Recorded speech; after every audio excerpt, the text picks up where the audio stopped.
Hi, my name is Abdul Alex, and I'm a Smart Ice Research Coordinator for Common Web, and this is my Smart Committee.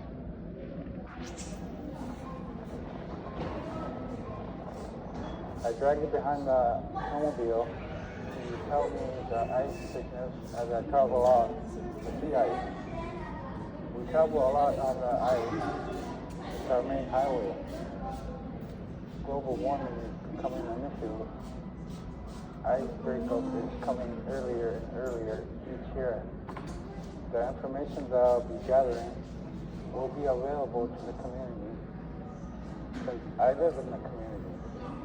I'll be around here all year round instead of a researcher coming up for a couple of months and flying back to their home. The community-based research project.